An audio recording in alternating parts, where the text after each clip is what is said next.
Ciao a tutti ragazzi, buongiorno e benvenuti alla prima puntata speciale estate di Cuore Cinico con noi Eva Tana! Eva, ciao a tutti carissimi granello di sabbia entrati dentro costume.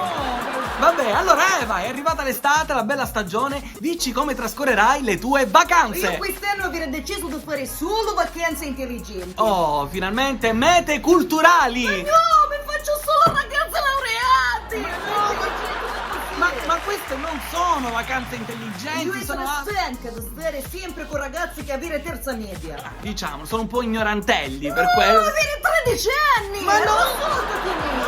Non ci puoi stare con uno di 13 anni! Allora Eva, andiamo a leggere il primo messaggio di una tua fan. È una ragazza e ci scrive: carissima Eva, mi sono innamorata del bagnino ma lui non mi considera, cosa faccio? Carissima cabina abusiva. Ma perché Se lui non ti considera non ti preoccupare. Allora. Tu ti butti in acqua, Sì. fai finta di annegare, così lui ti salva, no. ti fai respirazione bocca a bocca e tu ti infili lingua. Non è il metodo giusto. Invece a filo libero. A scriverci è sempre una ragazza e ci dice: Eva, ho paura che il mio fidanzato mi tradisca come l'anno scorso con l'animatrice. Che faccio? Carissima cerva di mare. Ma che cos'è la cerva di mare? Non Quest'anno esiste. tu veci d'anticipo, Ah. stupiscilo. Fate capo animatore durante il sigla.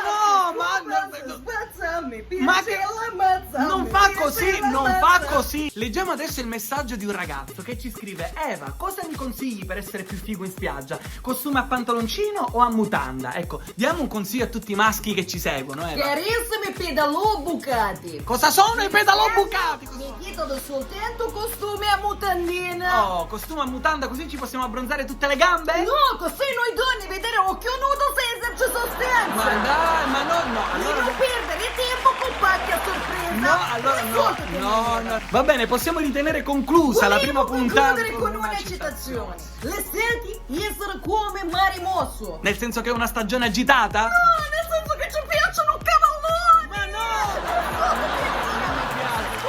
Mi piace la pezza. No, ci vediamo alla prossima, ciao.